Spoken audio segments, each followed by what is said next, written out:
The hotel ballroom was like a jewel swallowing people whole. Thick carpet muffled footsteps, chandeliers dripped liquid gold onto starched linens, and glasses stood in rows like soldiers. On the panel behind the stage, raised letters declared, 40 years of service, Commander Alvaro.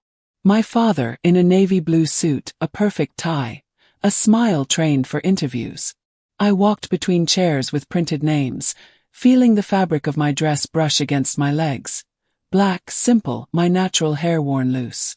I heard the buzz of comments before I saw the faces. She's dressed up today. It suits the room better. I recognized the sweet tone that cuts. Microaggressions wrapped in cellophane. When the main toast was announced, the lights dimmed just enough to turn the stage into an altar. My father received the microphone like he was being handed a sword. His hand, always steady during speeches, gleamed under the spotlight. He started by speaking of merit, discipline, hierarchy, sharp metal words. And then he turned the cannon on me, smiling at the audience as if sharing an innocent anecdote. My eldest was combative. Now look, even her hair is appropriate for the setting. Scattered, polite, complicit laughter.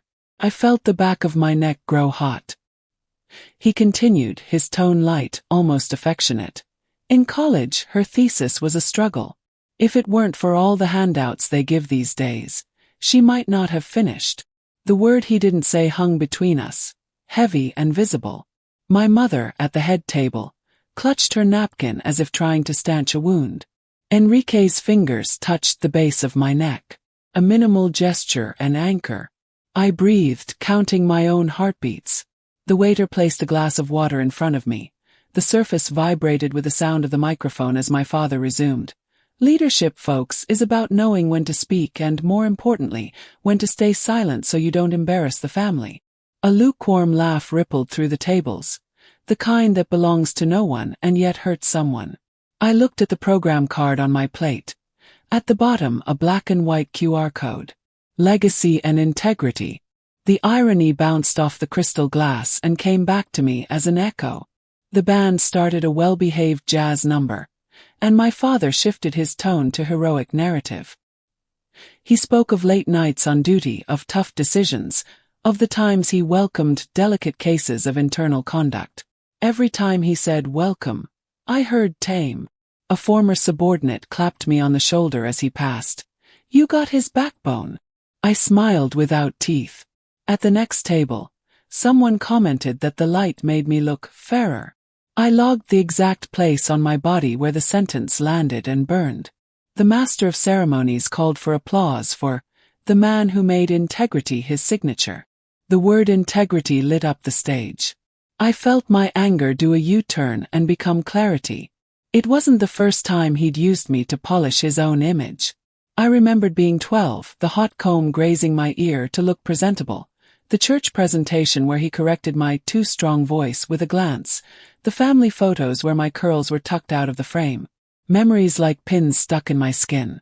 My father raised his glass. I also want to thank my daughter, who finally understands the importance of the right tone. The room laughed again. A cold, silver laugh. I took a sip of water, the ice clinking against the glass like a soft no. Enrique leaned close to my ear but didn't speak. He just stayed there, warm and calm, and in that silence, I understood that my loneliness at that table had company. I watched my father's hands, broad, polished, the watch marking hours that were never late for him. I watched my own, firm with a slight tremor in the smallest fingers, the tremor of a line reaching the end of a page. The photographer swung the camera toward us, framing the legacy and integrity banner above his head, and I saw the word integrity cross my father's face like a temporary tattoo. It would last exactly as long as that spotlight. My father concluded his speech with a line he always saved for the final blow. My family is my greatest work. And today I celebrate the honor of seeing it where I've always dreamed. The always had margins. I fit inside them as long as I was silent. Applause. Silverware sang again, service resumed, a dessert with gold leaf arrived at the head table, and I took inventory of the room. The smell of creme brulee, woody perfume, a thread of dust dancing in a beam of light.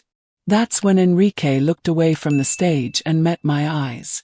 It wasn't comfort nor a plea for patience. It was a signal, a brief glint, almost imperceptible, as if asking without words, "Do you want to?" I slowly turned the program card with my finger, letting the QR code shine for a second longer. I felt the world click a gear into place. And for the first time that night, I bit my tongue not to hold back an answer, but to hold back a smile that wasn't ready to be born. I woke up on the day of the dinner with cold light filtering through the curtains and that metallic taste of anticipation in my mouth. Enrique was already in the kitchen, stirring his coffee with the same rhythm he used when he was overthinking. The clink of the spoon against porcelain kept time with a silent tension. On the table, my blue folder, the one I carry for audits, was open, filled with laminated diplomas, newspaper clippings, speaking certificates. Each document was an organized scar. My father used to show these achievements to his friends like trophies, but in private, he turned them into jokes. She learned to speak their language quickly. Theirs. Always theirs. Never ours. I ran my finger over a newspaper clipping with my photo and the headline, "Black Manager Leads Corporate Ethics Program." The caption seemed to both protect and condemn me. Enrique watched in silence. "You still have time not to go," he finally said. "I can go alone, say you're not feeling well." I shook my head. "I don't get sick, Enrique. I endure." He looked at me with a kind of weary tenderness, a pained respect. "Enduring gets tiring too," he replied, and placed the silver flash drive next to my cup. "But if, at any point, you decide you don't want to just resist..." He didn't finish. The sound of rain starting against the window completed the sentence for him. Picked up my phone. In the family group chat, my sister was sending photos of the decor. Gold arrangements, a banner with my father's smiling face, captioned, "Our eternal example of integrity." The word integrity appeared again, a persistent irony. Just below it, a voice note from my father, short and calculated. "Remember everyone, tonight is about me, not controversies. I want everyone in a good mood." I listened to it 3 times. The tone wasn't a request. It was an order. As the coffee cooled, memories piled up. Adolescence with a hot comb and silence. The day of my internship interview when he forced me to straighten out that rebellion in the mirror. The embarrassment disguised as advice. "Talk less with your hands, it's too expressive." Expressive, for him, was almost an insult. I remember the look on his face when Enrique proposed, the cold handshake, the technical smile. A good boy, discreet. Discreet meant white. I opened my purse and placed the flash drive, lipstick, and a small notebook inside. In the first few pages, old notes. Things he'd said at dinners, observations no one else heard. "You don't make exceptions for your daughter. You demand twice as much. A black woman needs posture, not a stage." Words that got inside me and spun like an echo. I shut the notebook forcefully, almost as if closing an era. Enrique came over and placed his hands on my shoulders. "You don't need to prove anything more to him." "I know," I replied. "But he needs to see himself without a reflection." As I spoke, my phone buzzed with a new message. From a number I didn't recognize. It was a screenshot, an old email thread. The sender was alvaro.machado@corpbrazil.com. My father's email. In the text he said, "These diversity initiatives are becoming a disease. My daughter is proof of it. She sees racism in everything." My stomach dropped. Enrique read over my shoulder. It came from inside his company. Anonymous. I stood still, my heart pounding with the rhythm of old guilt, the kind that racism makes you feel even when you've done nothing wrong. I took a deep breath. So that's it. He uses his position to erase who I am. Now he'll see himself in the spotlight. Enrique picked up the cup and took the last sip of my coffee. "Do you want me to bring the speech file?" He nodded. "But first, I need you to promise me something." He raised an eyebrow. "If I waver in there, don't protect me. Let me speak." He took my hand and squeezed it firmly. "I promise." I tucked the flash drive into the lining of my purse, next to the lipstick. Its metallic gleam seemed like a secondary heart, pulsing with something more than fear. Before we left, I looked at my reflection in the living room mirror. The woman with coily hair, steady eyes, and contained breath returned my gaze without pity. You're not the daughter he wanted, I thought, but you're the truth he hides. Enrique opened the door, and the wind blew in, cold, almost a warning. He looked at me and said, in a low tone that sounded more like a vote of confidence than a doubt, "Are you ready?" I replied with a half-smile as the phone buzzed in my purse, signaling that the family group was now sending photos of the stage. Not ready. Aware. In the car, the sound of the windshield wipers kept pace with my heart. The overcast sky reflected on the glass like a gray screen waiting for the first frame. And before the hotel came into view, I thought, maybe, just maybe, tonight's toast wouldn't be for him. It would be for me. I closed my eyes during the drive to the hotel, trying to quell the feeling that every red light was a reminder to give up. Enrique drove in silence, his hands firm on the wheel, his gaze fixed ahead. The clicking of the turn signal filled the car like a metronome for something inevitable. In the back seat, my purse rested with a flash drive, discreet, metallic, almost innocent, the most dangerous object I had ever carried. When we parked, the reflection of the Hotel Le Magnifique sign on the windshield gave me a chill. This same place had hosted my graduation years ago, when my father had insisted on paying for half the party just to remind the world that he was a man of position. I remember him saying, "Education is the only makeup a woman like you can wear without causing a scandal." I laughed at the time, thinking it was a joke. Today, I understand it was a confession. Enrique turned off the car but didn't get out. "Do you want to breathe before we go in?" he asked. "I'll breathe after," I replied. We entered through a side lobby, the one used by staff and vendors. The contrast with the main hall was stark.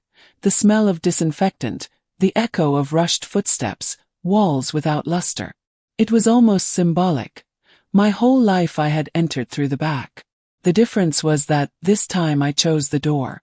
As we went up, Enrique opened his laptop in offline mode. 3 folders on the desktop. Reports, donations, internal emails. He clicked on the 3rd. The screen illuminated his face and, by reflection, mine. The documents were there. Official emails signed by my father, with cold, bureaucratic phrases, but with venom between the lines. These identity politics agendas are undermining productivity. Putting a black woman in management is corporate populism. We need to review the diversity program before it turns into a ghetto. My daughter, for example, talks too much. A good girl, but excessively engaged. Reading those words was like watching a crime being committed with white gloves. Enrique watched in silence. "Are you sure you want to see all of it?" he asked. "I want to see enough to never again doubt what I felt." He clicked on the donations folder. There were proofs of monthly transfers from the corporation's charitable fund, the same one my father chaired, to a newly opened NGO in the name of a certain Jose Mendez, an old colleague of his from the military.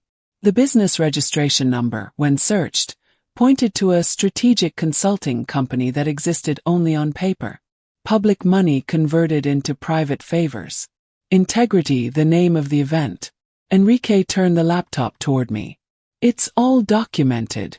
Digital signatures, corporate IP, sending logs. None of these files can be deleted without leaving a trace." I touched the screen with my fingertips, feeling the metallic heat of fear. How many years has he been doing this? Enrique scrolled to the end. 13. The first transfer is from 2011. 13 years. The same amount of time I had spent trying to prove to him that I deserved respect, that my career was the result of competence, not pity. Closed the laptop. "It's funny. He always said that ethics is what you do when no one is looking." Enrique replied. "Then it's time to look." We stood in silence for a few seconds, just listening to the distant sound of the orchestra rehearsing in the main hall. The notes came muffled, as if the world up there was oblivious to the implosion being prepared down here. I took out my phone and looked at the notification at the top of the screen. A message from the family group chat. A photo of the stage already set up, my father in the center, laughing with a glass of champagne in his hand. Caption: ready to celebrate the legacy of the great man. The irony was perfect. I took a deep breath. Do you think this destroys him? I asked. Enrique took a moment to answer. No, this just shows who he always was. The ones who are destroyed are those who pretended not to see. I looked at the narrow mirror in the hallway and faced my own reflection. The tense face, the discreet lipstick, the firm gaze. I thought of the women in my family. My grandmother a domestic worker, my mother a seamstress, me a manager. Each of them believed that silence was protection. I would be the end of that belief. As I adjusted my necklace, Enrique opened one last folder. Confidential reports. 1998. Inside, an archived document stamped in red. Internal investigation closed without evidence. The text reported a harassment complaint made by a secretary against a superior, my father, and mentioned that the witness had been convinced to back down. This is too serious, Elisa, Enrique said, his voice lower. I know, I replied, my whole body on alert. But it's consistent. Closed the laptop slowly. The weight of the device felt like that of a sacred stone. I handed it to Enrique and murmured, we're not collecting evidence anymore. We're returning what he let fall. He looked at me without a smile. Are you sure about what you're going to do? I am. And what will you say if they ask why? That inheritance is also what you refuse to carry. Before we went up to the main hall, I took the flash drive out of my pocket and held it between my fingers. That small metal body reflected the white lights of the hallway. For the first time I didn't feel anger. Felt focus.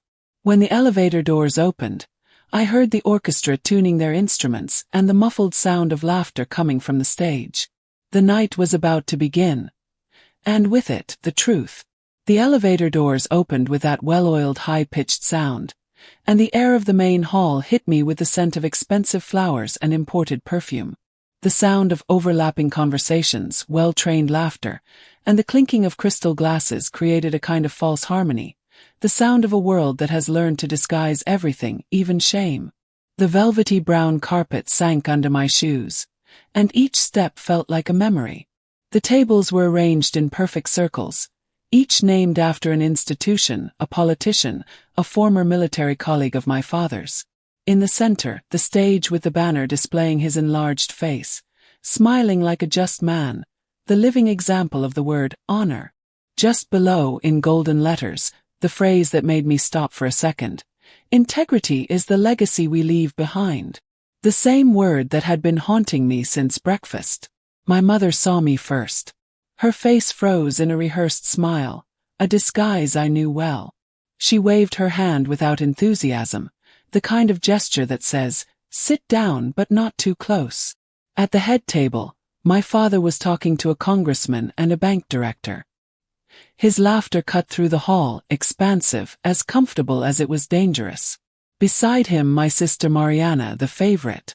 A light-colored dress, straightened hair, the same smile he had taught her to display since she was little. Sweet, docile, safe. Elisa, she called, feigning surprise. I'm so glad you came. The hug she gave me was too light, without warmth. Her expensive perfume invaded my space like an intrusive memory. Of course I came, I replied. After all, it's the big day. Dad will be thrilled to see you, she said, but her eyes betrayed the opposite. Just try not to talk about work, okay? He wants a quiet night. Quiet. A word that, from her mouth, meant no uncomfortable talk about color, no inconvenient realities. Enrique squeezed my hand under the table. I took a deep breath, observing the sparkle of the glasses and the distorted reflection of my own face in them. I was there, but at the same time I was outside. Part of the family, and yet the wrong note in a perfect melody. My father saw me. For a moment he hesitated.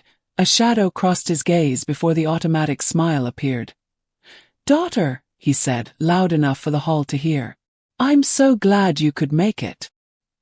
He stood up, hugged me lightly, and whispered close to my ear, in a tone that only I and hell could hear. I hope you've learned to keep the right tone. The heat rose up my neck, but my face remained still. I always learn, Dad, I replied. Especially by observing examples. He laughed, not understanding if it was irony or a compliment. The lights dimmed. The master of ceremonies went on stage, announcing that the night would be a celebration of ethics, dedication, and family. The word family echoed like a hammer. The audience applauded. I felt Enrique subtly move the folder on his lap, the soft sound of the zipper opening. The flash drive was there, like a secret pulsing between us. During dinner, time dragged on in slow motion. The conversations at the table seemed choreographed. The retired general on the left talked about the good old days of discipline. The man from the bank on the right praised my father's firm stance in the face of modern problems like this so-called activism. I chewed slowly, the taste of the food mixing with the metallic taste of self-control. "What do you do for a living again, Elisa?" asked the banker with a studied smile. "Something with diversity, isn't it?" "Corporate ethics," I replied without hesitation. "Ah, of course, of course." He smiled. "Everything needs a label these days, doesn't it? Even character." My father laughed, loud, complicit. "She learned well from her father," he said. "She knows how to argue even when she's wrong." The laughter came in sequence, and I just shook my head, taking a sip of water to avoid saying anything. Enrique looked at me, his eyes saying what his mouth couldn't. Not yet. Dessert arrived, and with it the official toast. The master of ceremonies called my father to the stage. He walked slowly, savoring the moment. As the microphone rose to his height, I already knew what was coming. The rehearsed speech, the ready-made phrases about honor, legacy, and faith. But something about him caught my attention. As he went up, he took a piece of paper from his pocket and looked directly at me before starting. "First of all," he said, "I want to thank everyone for being here, including my daughter Elisa, who, with her presence today, shows that time heals disagreements." The hall applauded. I smiled, but inside me a line broke. Disagreements. That's what he called years of humiliation and silence. Disagreements. He continued his speech, citing values, old stories, and filled the air with the same rhetoric he always used to turn omissions into virtues. People laughed, applauded, drank. Only I saw the cracks in the varnish. Enrique lowered his head and whispered, almost without a sound, "Everything is ready." I looked at the flash drive on his lap, shining under the lamplight. It was small, almost insignificant. But at that moment, it felt like the center of gravity of the entire hall. My father finished with a toast and raised his glass. To truth, to family, and to integrity. The word integrity sounded like a sentence. And it was in that instant that I decided. The party would end as it began, with a speech. But this time the microphone would be mine. The glasses clinked in the air, the sound echoing through the hall like a shower of glass. I watched the bubbles rise in the champagne as I pretended to toast, my smile calculated, my gaze distant. Enrique beside me maintained the same neutral expression. He looked like any other guest, but I could feel his pulse, firm, marking time. The party had turned into a masked ball, and all the actors believed in their own roles. My father came down from the stage to applause that was too long for just one man. He stopped at every table, hugging, shaking hands, accepting compliments. An example of a public man. The pride of the corporation. The honor of the family. He drank it all in like expensive wine. When he got to our table, he placed a hand on my shoulder, a gesture of possession, not affection. "See, daughter," he said, with that half smile that mixed condescension and power. "Hard work is always recognized." "Yes, Dad." I swallowed hard. Sometimes, even a disguise is rewarded. He laughed, not understanding, or pretending not to. Mariana, on the other side of the table, gave me a sharp look. She caught the tone, she always did. Since we were little, she had learned to read me like an enemy. The lights softened, the orchestra began to play an old bolero, and the older couples got up to dance. The rhythm of the music was slow, and yet the hall seemed to be spinning too fast. I was breathing with difficulty, trying to maintain control. It was as if all that golden gleam was pushing me into the darkest corner of the room, the same symbolic place I had occupied my whole life, close enough to watch, far enough not to belong. Mariana approached with a glass of wine. "You should be happy, you know," she said without preamble. "He just wants peace in the family. Peace based on silence isn't peace, it's anesthesia." She laughed, blowing her hair. "Always so dramatic. You never understood his way." I understood it perfectly. I turned my face to look at her. "He doesn't want harmony. He wants an audience." Her smile wavered but quickly returned cold. "Are you going to ruin his night?" "I don't need to ruin what's already rotten, Mariana. I'm just going to turn on the light." She walked away, annoyed, her heels sinking into the carpet as if trying to erase the sound of her own doubts. Enrique placed his napkin on his lap, his gaze fixed on me. "Are you ready?" he asked quietly. "Not yet. I want him to hear himself a little longer." And then, almost like a plea, I added, "Let him drown in his own words." My father was now dancing with my mother. The scene at first glance was beautiful, two aging bodies still moving in sync. But from where I saw it, it looked like a ritual of control. He led, she followed. He smiled, she confirmed. Her fingertips trembled on his shoulder. I wondered how many times that same gesture had meant fear disguised as love. In the corner, the photographer adjusted his lens to capture spontaneous moments. With each click, my father lifted his chin a little higher, shaping the portrait of an unshakable man.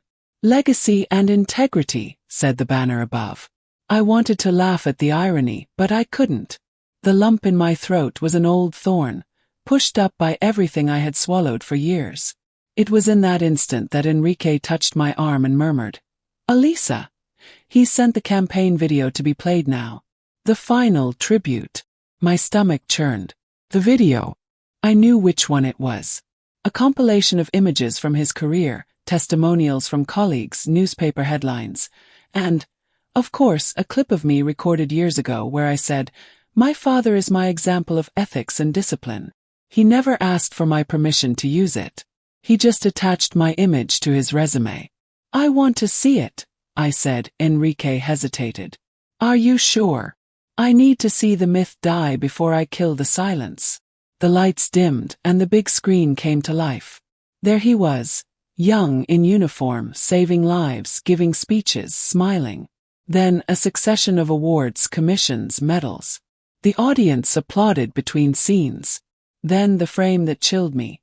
Me in my early 20s, smiling for the cameras, saying that, "My father is the most integrous man I know." Applause. Male. Pride. And me there, sitting, watching the lie that I had spent a lifetime trying to debunk. Enrique closed his eyes for a second. I looked at the flash drive inside the folder and noticed something. It shone even in low light. My mother was wiping away tears. Mariana was applauding. My father was feigning humility. And in that instant, while the audience chanted his name, a certainty shot through my body like an electric current. The revenge wouldn't be a shout, it would be a mirror. When the video ended, the entire hall rose to its feet. The sound of applause was almost deafening. Spinning lights, emotional faces, pride staged like a Sunday mass. I remained seated, my hands on my lap, intertwined, firm. I felt my father's gaze searching for mine, as if he needed my approval to complete the farce. He found nothing, no applause, no smile. Just a wall of silence. And that bothered him more than any word. Enrique still held the folder on his lap. His eyes told me what I already knew. It was time to act. But I didn't move. Not yet. I wanted his pride to climb one more step before the fall. My father came down from the stage to shouts of "Bravo!" and "An example." He hugged Mariana first, then my mother. Finally, he came towards me, extending his hand like someone offering peace after a war. His hand, always so controlled, trembled slightly. A detail that no one would notice. No one but me. "Did you see, daughter?" he said, his voice thick with false emotion. "When you plant good, you reap respect." I looked at his outstretched hand and didn't touch it. "Yes, Dad. But sometimes what you plant are lies. And lies also bloom for a while." His smile froze. The audience was already dispersing, returning to their tables, ordering dessert, as if the night had fulfilled its role. But something in me said that the real toast was still missing. Enrique stood up, adjusted his jacket, and walked over to the technical crew. He disguised himself as a curious guest, exchanging a few words with the screen operator. A simple gesture, a quick touch on the laptop. Nothing that would draw attention. Meanwhile, I stood up, my breath short, the blood pulsing in my temples. I walked to the stage as if climbing step by step into my own destiny. I heard confused voices. My mother calling my name, Mariana murmuring, "What is she going to do now?" The microphone was still on, left there after my father's speech. Picked it up calmly. "Good evening," I said, my voice firm. The hall fell silent as if someone had suddenly cut the sound. Everyone looked at me. "I hope you'll allow me a few minutes of the attention you've dedicated to the man of the hour." My father stood up, half laughing, half nervous. "Elisa, there's no need." "There is, actually." Cut him off. "After all, tonight is about integrity, isn't it?" A murmur ran through the tables. Mariana put her hand to her mouth. My mother lowered her gaze. Continued. "I grew up hearing that work dignifies, that character is all you take from life. I learned to speak softly, to sit properly, to smile just enough. All so as not to embarrass the family name." Pause. "But ethics," I discovered, "isn't measured by the volume of your voice. It's measured by what you do when no one is looking." My father took a step forward, trying to look calm. "Elisa, this is not the time." "No, Dad. The time is now." I looked directly at him. "Because I've spent my whole life being told to wait for the right moment. That I should understand, forgive, be quiet. And silence, I realized, is error's favorite disguise." With every word, the hall became smaller, more suffocating. I could feel the discomfort growing, the air getting thick, the gazes shifting. Enrique nodded discreetly from the back. The screen operator, confused, switched the files on the screen. The tribute video froze, and was replaced by a new sequence. Total silence. The images began to roll. Screenshots of emails, reports with the name Alvaro Machado, corporate stamps. Sentences that left no doubt. These identity politics agendas are undermining productivity. Putting a black woman in management is corporate populism. My daughter talks too much. With each line, the murmurs grew. Someone coughed. Another stood up, shocked. My father's face turned pale. He tried to run to the operator, but Enrique was already there, calm, firm, preventing any interruption. The projection continued. Documents of illicit donations, signatures, bank transfers. 13 years of corruption displayed before all the colleagues, superiors, and subordinates who revered him. My voice cut through the silence like a blade. This is the true legacy. The one that doesn't fit in speeches or in medals. The integrity that only survives as long as no one dares to look. My mother put her hands to her face. Mariana, paralyzed, dropped her wine glass. The sound of shattering glass echoed like a gunshot. My father tried to regain control, still holding the backup microphone. "This is a setup. It's a fabrication." His voice was cracking, stumbling between fear and fury. I just stared at him. "No, Dad. It's a mirror." The silence that followed was absolute. No sound, no applause, no whisper. Only the weight of truth occupying the space. And in that instant, before the chaos erupted, I realized something. The revenge wasn't in his destruction. It was in finally being free from the fear of being called too much. The hall seemed suspended in time. And as my father tried to explain the inexplicable, I descended from the stage with slow steps, feeling the ground firm under my feet for the first time in my life. The sound of whispers grew like a tide of astonishment. Chairs scraped, glasses trembled, and gazes became invisible blades cutting through the air. My father was at the center of the stage, but he no longer seemed like the same man from minutes before. His tie was loose, sweat ran down his temple. His gaze was lost. That face that had always symbolized authority was now just a body trying to hold itself up on ruins. "Elisa!" my mother shouted, her voice a mix of fear and plea. "Please stop. This is not the place." I turned to her calmly. "Mom, this has always been the place. The difference is that, this time, everyone is listening." Mariana suddenly stood up, her eyes wide, her breath ragged. "You've gone mad. You're destroying our family's name." She pointed her finger as if trying to push the shame out of her own body. "I'm not destroying anything, Mariana," I replied, looking directly at her. "I'm just showing what you all pretended not to see." The audience was divided. Some stood up and whispered among themselves. Others discreetly filmed with their phones, curious to witness the fall of a man who had until then been untouchable. The sound of camera flashes mixed with the nervous hum of the air conditioning. It was as if the hall was breathing in panic. My father took a step towards me. His voice, once full of authority, now trembled. "You don't know what you're doing, girl. You'll regret this." "I know exactly what I'm doing, Dad. I'm returning every word you used to silence me. Every piece of advice disguised as criticism, every corrected tone of voice. Every time you called my pride insolence." I took a step forward, closing the distance between us. "You've always been afraid of being exposed. And now, you're living my fear every day. Being judged by those who never truly listened to you." The hall fell silent again. The band, not knowing what to do, let their instruments rest. Even the waiter serving wine stopped in the middle of the aisle, holding the bottle as if it were a cross. Enrique discreetly approached and stood by my side, saying nothing. His mere presence was enough to remind me that I wasn't alone. My father tried to catch his breath. "What do you want, Elisa?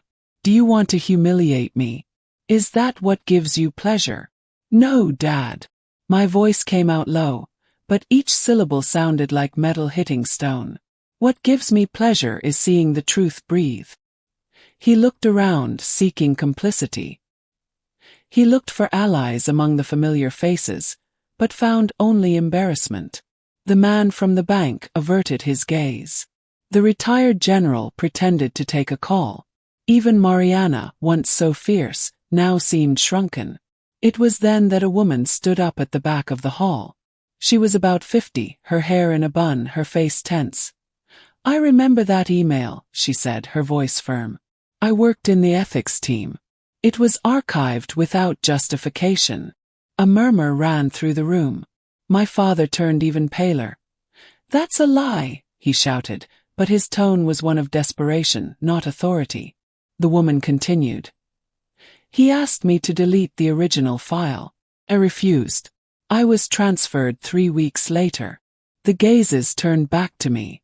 The weight of confirmation brought no pleasure. It brought justice. The truth had found an echo, and I didn't even have to shout for it. Mariana stood up and left the hall, stumbling on her own heel. My mother remained still, her hands crossed in her lap, staring at the floor. For the first time, she didn't seem to be on anyone's side, just lost in the middle of the wreckage. My father tried to speak, but the words wouldn't come. His breath was short, his face red, his body shaking. The man who had always used control as a shield was now just a body exposed to his own lie. I took a step forward, looked at the audience and said, with the serenity of someone delivering a verdict, "This is the man you call an example. The man who built his career by erasing voices like mine. But today, my voice no longer needs permission to exist." Enrique turned off the projector. The screen went black, and the reflection of the hall's lights illuminated the pale faces of the audience again. The silence was now heavy, but it wasn't oppressive. It was a silence of an end, the kind that comes after a truth that is impossible to unsay. My father staggered to the edge of the stage and sat down. His body was hunched, his trembling hands holding his forehead. The image was almost pitiful, and yet it brought me no guilt. He had become exactly what he always feared being, vulnerable in front of witnesses. I took a deep breath and stepped down one step. Enrique held out his hand, but I released it. I needed to finish this alone. When I reached the floor of the hall, I met the startled, confused, admiring gazes. No one moved. No one dared to applaud or criticize. It was as if everyone knew they had just witnessed something sacred, a justice that didn't come from anger, but from lucidity. And as I walked to the exit, I heard the most liberating sound of the night, the discreet crackle of the microphone falling to the floor behind me, echoing like a final period. The ballroom door clicked shut behind me, and the muffled sound of murmurs was left behind, as if the entire world had been trapped in that gilded room of hypocrisy. In the hallway, the light was cold, almost bluish, and the air smelled of old dust and disinfectant. My footsteps echoed alone, rhythmic, light. It was strange. I felt no guilt, no fear, no relief. I felt empty. The kind of silence that comes when the scream finally exhausts itself inside you. Enrique followed close behind, closing the door slowly. His expression was a mix of pride and concern. "They're going to try to reverse this," he said, his voice low, without urgency. "I know." I leaned against the wall, taking off my heels. "But they can't unsee what they saw." We stood there for a few seconds, side by side, breathing in the cold air. He glanced at me, and in his look was the question he didn't need to ask. Was it worth it? I answered only with a half smile, the kind of smile you give when you discover that revenge doesn't taste sweet, but it has substance. I picked up my phone, and the notifications began to vibrate in sequence. Videos, mentions, messages. The scandal was already spreading. The clip of the speech, my father's pale face, the moment the documents appeared on the screen, it was all circulating on social media. His mask had lasted less than the echo of the applause. "It's happening fast," Enrique said, looking at the screen. "The truth is viral when it's been denied for too long," I replied. "People recognize the smell of a lie when they finally breathe clean air." We walked to the lobby. The receptionist looked at me with a mixture of curiosity and respect. No one there knew for sure what had happened, but everyone knew that something big had happened. The silence between us was reverent, almost solemn. I sat on one of the leather sofas, taking off the necklace that was tightening around my neck. The cold texture of the metal made me think of chains. How many generations of black women had been taught to be quiet so as not to embarrass the family? How many had been trained to smile while swallowing their own names? Today that chain had broken, and even if no one applauded, the sound of it breaking was inside me. Enrique knelt in front of me, resting his elbows on his knees. "They're going to blame you. They'll say you destroyed your father, his career, the family name." "They've always blamed me," I replied. "The difference is that, this time, the blame won't kill me." The phone vibrated again. A message from my sister. "You've ruined everything. I hope you're satisfied." I read it in silence and deleted it without replying. Soon after, another message arrived, from an unknown number. I opened it instinctively. It was short, but it was enough. "Thank you. I worked with him. I knew." I stared at those words, small, anonymous, powerful. "Enrique," I called. "You know what this is." "What?" The sound of other women starting to speak. The sound of the rain hitting the windows intensified. Outside, the city carried on as usual. Cars, horns, lights reflected in the puddles. But for me, nothing was the same. The hall, the family, the surname, everything had changed color. I stood up and went to the glass door. The reflection of my face mixed with that of the wet street. There was no more anger, only firmness. My father could try to deny it, he could sue, he could hide. But he would never regain control of the narrative. For the first time, the story wasn't his, it was mine. Enrique came over, his shoulder touching mine. "And now?" he asked. "Now nothing." I crossed my arms. "The revenge has been served. The rest is consequence." He smiled slightly, that complicit smile of someone who understands that victory isn't a spectacle, it's liberation. While we waited for the car, a group of guests began to leave the hall. Tense faces, averted gazes. Some pretended not to see me. Others, discreetly, nodded with a respect that wasn't there before. It was funny. As soon as I stopped asking for permission to exist, they started to see me. When the driver pulled up in front of us, Enrique opened the door and offered me his hand. Before getting in, I looked back one last time. The hall still shone, but the brilliance seemed worn, like fake gold under too much light. I picked up my phone and, on impulse, opened the messaging app. I recorded an audio message and sent it to the same family group chat. My voice came out calm, almost soft. "Good evening. I hope the dinner was unforgettable. Because for me it was." I pressed send. And as the message uploaded, I felt something inside me. A new, firm quietness that wasn't peace but power. The rain grew heavier as the car began to move away from the hotel. The streetlights streaked across the wet glass like golden threads trembling in the wind. The driver maintained a respectful silence, and Enrique, beside me, fiddled with his phone, following what I already suspected. The story had escaped the hall and taken over the world. The videos were multiplying. The comments were divided between astonishment, admiration, and denial. Some were calling for an investigation. Others were defending my father. But everyone was talking, and, for the first time, they were talking about what he did, not about what I was. I rested my head against the glass and let the city pass by. The buildings, blurred by the water, looked like concrete ghosts. At every corner, I remembered a piece of my life that he had forcibly molded. The birthdays where I was the rebellious daughter. The meetings where he corrected my tone of voice. The Christmases where I served the table while he gave speeches about meritocracy. All of that was now in the past. But a past that finally had a face, a name, and proof. "It's on all the news sites," Enrique said without looking up. "They're calling it the dinner of truth." I smiled to myself. Creative. And melodramatic enough to make headlines. There are also those who say you took revenge. I didn't take revenge. I crossed my arms, feeling the weight of the words. I defended myself. After a lifetime of trying not to seem aggressive just for existing, this is self-defense. The car stopped at a red light, and a new notification appeared on my phone. A message from my mother. Just one sentence. "You could have handled this at home." I laughed quietly, without humor. Enrique noticed. "She doesn't get it," he said. "Oh, she gets it," I replied, looking at the screen. "She just can't stand the reflection. She spent her whole life making sure nothing escaped appearances. Now the varnish has cracked." I deleted the message and opened social media. Among the hundreds of comments, one caught my eye. This woman had the courage to do what many only dream of, saying enough to their own gods.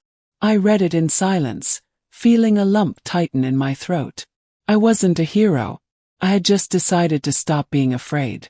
And yet, realizing that someone understood, someone who saw me, made the air feel less heavy. Enrique looked away from his phone. "Tomorrow all of this will grow. The press, the company, the family. They'll try to flip the roles. They'll say I'm ungrateful, that I exposed him for money, for revenge, for trauma." I sighed. But it doesn't matter what they say. Whoever lies about ethics, lies about everything. The car turned onto the wide avenue that led back home. The city seemed to be sleeping, but the lights still blinked in high windows like watchful eyes. For a moment, I imagined my father awake in silence, staring at nothing. Finally, without a stage, without an audience, without a narrative. And I thought, this is how power dies, in the dark of one's own room, when no one else believes in the myth. Enrique broke the silence. "You know he's going to try to fight back, right? Let him try." My tone was calm, almost serene. "He can even try to erase me again, but now I am proof. And proof doesn't disappear." The driver stopped in front of our building. I got out of the car with my shoes in my hand, feeling the cold rain on my feet. Each drop seemed to wash away an old layer of invisible dirt. Enrique followed, opened the umbrella, but I refused. Leave it, I said. I want to feel it. We went up the stairs in silence. When we reached the door, the hallway smelled of wet wood. I entered, dropped my shoes on the floor, and stood still, listening to the distant sound of thunder. Enrique left his phone on the table and came to me. Do you have any idea what you just did? He asked. I do. I faced him, my heart still racing. I broke the cycle. He passed his hand over my face, moving a wet strand of hair. And now, what comes next? I looked out the window, where the city lights reflected in the puddles on the street. Next comes the silence. The kind of silence that isn't fear, it's rest. Enrique nodded. We stood there, embraced, watching the reflection of the rain, each lost in our own thoughts. I picked up my phone again, opened the Notes app, and began to write, not out of anger but out of necessity. I wrote what they never let me say. Integrity is not an award. It is a debt that is paid with truth. I saved the note and put the device aside. For the first time in many years, I felt that the weight was no longer on me. It was exactly where it always should have been. And with that came something new, almost strange. Lightness. Dawn arrived without warning, thick, heavy, the kind that turns every sound into a confession. The city was asleep, but the world was waking up on blue screens. My name, his name, was already a headline. Scandal at the tribute dinner. Daughter exposes father for corruption and racism. The night truth stole the stage. I stood on the balcony, wrapped in a blanket, watching the headlights cut through the wet asphalt. Enrique was on the sofa, his eyes fixed on the muted TV, following the digital storm in silence. I saw my face flashing on the screens, repeated, multiplied. The close-up of the microphone in my hand, the frame of the "Integrity is the legacy we leave behind" banner right behind. And for a second I believed that it wasn't real, that I was still in the hall, about to wake up from the nightmare. But then the phone vibrated. It was an unknown number. I hesitated for a few seconds before answering. Elisa. The voice was trembling, familiar. It's me. Julia. Took me a moment to remember. Julia. The former secretary mentioned in the 1998 document. I saw the video, she said. I've waited 25 years to hear someone say what I couldn't. He destroyed me, you know. I closed my eyes, leaning against the wall. I know, Julia. Now the world knows too. Thank you, she said, and her voice broke a discreet sob. Tonight, I slept in peace for the first time. I hung up without replying. I stood there, the phone heavy in my hand. The rain had stopped, and the air smelled of iron and wet earth, the smell of a new beginning. Enrique stood up and came to me.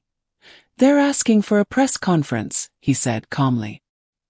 His company has opened an internal investigation. The press wants to hear from you. I don't want a stage. I've had enough. But maybe you need one. I thought for a moment. The revenge had been served, but justice still needed to be built. All right, I said. But this time, the microphone will be on my terms. I sat at the table and turned on the laptop. The files were still there, intact, inside the final Understood Truth folder. Reviewing each document, I realized I didn't feel anger. I felt clarity. The coldness of the numbers, the signatures, the dates, each line was a mirror. For years, he had tried to convince me that I was seeing ghosts. Now the ghosts had social security numbers, stamps, and letterheads. Enrique watched. You know that if you give an interview, he'll try to flip the narrative. He'll say you've always been jealous, resentful. I know. Closed the laptop. But it's no longer his word against mine. It's his word against the facts. I picked up a pen and started scribbling on a notepad. Inherited integrity is not a virtue, it's an unpaid debt. I stopped, took a deep breath. I don't want to get revenge on him, I said, looking out the window. I want people like him to know that the time for silence is over. The phone vibrated again. It was an international number. I ignored it. Then it vibrated again. This time a voice message. I pressed play. It was my father. His voice hoarse, dragging, the same timbre that once taught me not to raise my tone. You think you won, Elisa. You have no idea what you've destroyed. Everything I achieved, all the respect. It's gone. I gave you everything and you embarrass me in front of the country. But listen carefully. The world doesn't like those who bite their own family. They will turn their backs on you. I let the audio finish without interrupting. Enrique watched, attentively. Well, he still thinks the shame is mine, I replied. He doesn't realize that what he calls respect has always been fear in disguise. It was dawning slowly. The sky was clearing in shades of lilac and gray, as if the day was ashamed to be born. I took a deep breath and felt my body heavy but stable. For the first time there was no urgency. The pain no longer hurt. It was just a distant echo. Enrique hugged me from behind and we stood like that in silence.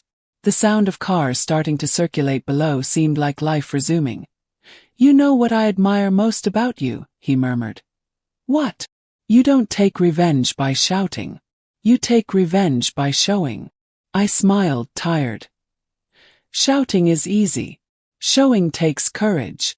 I picked up my phone and wrote a short message to the press. I have nothing to hide. I just want the truth to have the same space that the lies had for 40 years.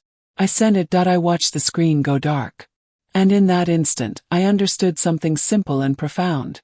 The revenge wasn't the end of the story. It was the beginning of my freedom. Without rushing, I just took a deep breath and thought, this is how we heal, by returning the weight to where it came from. The morning arrived like an open wound, clear, silent, and impossible to ignore. The city woke up with his name in the newspapers and mine in the headlines. The notifications didn't stop. Invitations from shows, messages of support, insults, attempts to contact from the corporation itself. And among all of it, an email with the simple subject, official statement. I opened it. Mr. Alvaro Machado has been preventively removed from his position until the end of the investigations.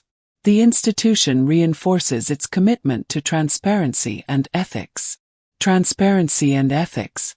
The same words he had used as a shield his whole life were now the nails in his own coffin.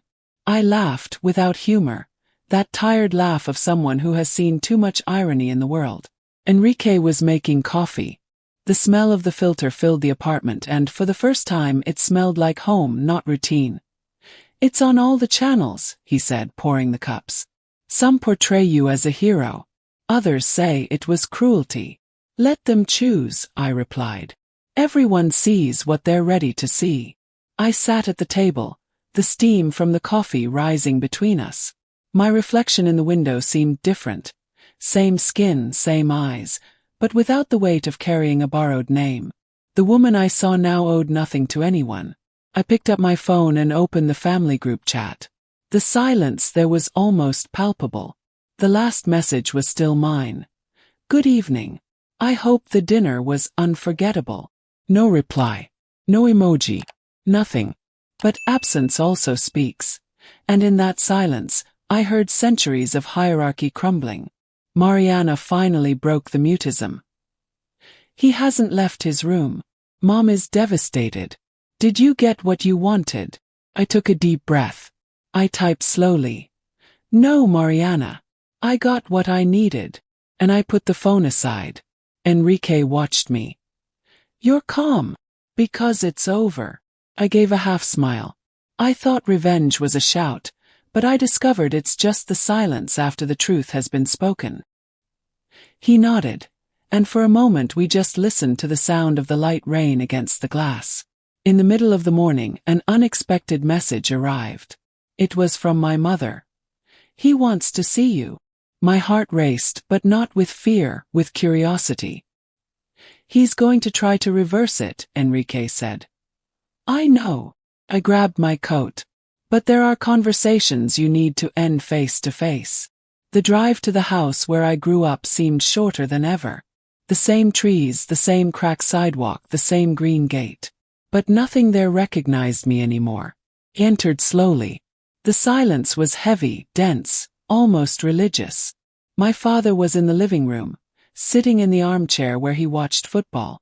The TV was off, the trophies behind him, each one reflecting a different version of a man who no longer existed. "So this is it," he said without looking at me. "You won." I approached. "No, Dad. I survived." He took a deep breath, his chest inflating slowly. "You know what hurts me the most? That I did everything for you all." "No, Dad." My voice was firm. "You did everything for yourself. For status, for fear, for pride. And when you realized I didn't fit into your farce, you tried to correct me." He looked up. For the first time, there was vulnerability there. "I didn't know how to be your father." "I know." I sat in front of him. "You tried to be my judge." The silence between us was long, thick, full of everything we never said. Outside, the birds sang indifferent. "What's going to happen now?" he asked, his voice failing. "Justice, maybe. Or oblivion. But it's no longer up to me to decide." I stood up. "You taught me that integrity is what we do when no one is looking." Well, I looked. He lowered his head. And in that gesture, so small, so human, I realized that the revenge had already served its purpose. The rest would be ruin. I walked to the door, and before leaving I heard his voice, weak, almost a whisper. "I loved you in my own way." "I know, Dad. But your way was always afraid of my color." I closed the door carefully, without anger, without haste. Outside, the sun was beginning to break through the clouds, as if the world was also breathing a sigh of relief. Enrique was waiting in the car. "Well?" he asked. He's still trying to explain the inexplicable. But for the first time, I don't need him to understand. As the car drove away, I looked in the rearview mirror at the house getting smaller, and I thought, the past also shrinks when you stop apologizing for having survived. The road back felt different, as if every mile erased a bit of the weight I had carried on my shoulders. The sun, after days of rain, cut through the sky with an almost white light, the kind of clarity that exposes everything, even what you try to hide from yourself. Enrique drove slowly without speaking. The silence between us wasn't empty. It was the kind of silence that feels like gratitude. The landscape passed by the window like old memories dissolving. The school where he sent me with straightened hair, the church where I learned to lower my voice, the park bench where I decided I would never again be smaller to fit into someone else's pride. Every corner held a trace of the girl I was, and every curve brought me back to the woman who, finally, had learned to exist whole. When we got home, the afternoon light streamed through the curtains, gilding everything with a serenity that seemed unreal. Enrique handed me my phone. "It's all here," he said. "The news, the comments, the videos." "Leave it," I replied. "The story is theirs now. My part is over." I sat on the living room floor, my back against the wall. My body ached, but it wasn't exhaustion. It was physical liberation, as if years of tension were dissolving muscle by muscle. I closed my eyes and breathed. For the first time in a long time, there were no voices in my head trying to prove me guilty for being who I am. Enrique sat beside me, his hands intertwined with mine. "What are you going to do now?" he asked. I thought for a few seconds, watching the dust dance in the beam of light. "Nothing grandiose. Maybe right. Maybe help other women find their proof before they doubt themselves." Smiled. "The revenge is over, but the truth still has a long way to go." He nodded, and we sat in silence again. The TV, forgotten, displayed a headline in large letters. "Alvaro Machado resigns from his position after allegations of corruption and systemic racism." I looked at it for a few seconds, then turned it off. It wasn't pleasure. It was peace. I picked up the old notebook, the one I used to write down his phrases, the humiliations, the advice, and opened it to the last page. I wrote slowly, with a firm hand. "Integrity is not an inheritance, it is a choice. And I chose to be free." I closed the notebook, put it in a drawer, and felt as if I had buried an entire era. The phone vibrated again, a message from my mother. "He left for the farm. Said he's going to think." I don't know what to think either. But I'm proud of you. The tears came without warning, hot and slow. For the first time I cried without shame. Enrique just passed his hand over my face in silence. Outside, the sky was opening up in shades of gold and lilac. A new day was beginning, and I knew, in a serene and absolute way, that my life was too. I stood up, walked to the balcony, and let the wind mess up my hair. Below, people hurried by, each carrying their own hidden truths. I smiled, thinking of how many of them still believe that kindness is synonymous with weakness. I fixed my gaze on the horizon and said in a low voice, more to myself than to the world, "Justice doesn't shout. It happens." Enrique came over, hugging me from behind. We stood like that, watching the sun set in the late afternoon. And there, in that silence full of life, I understood what I had always been looking for. That resisting is not revenge, it's survival. If this story reached you, it's because, at some point along the way, you also learned that silence can be a prison or a weapon. If you believe that truth and courage walk together, subscribe. Because stories like mine don't end. They repeat themselves until someone decides to tell them.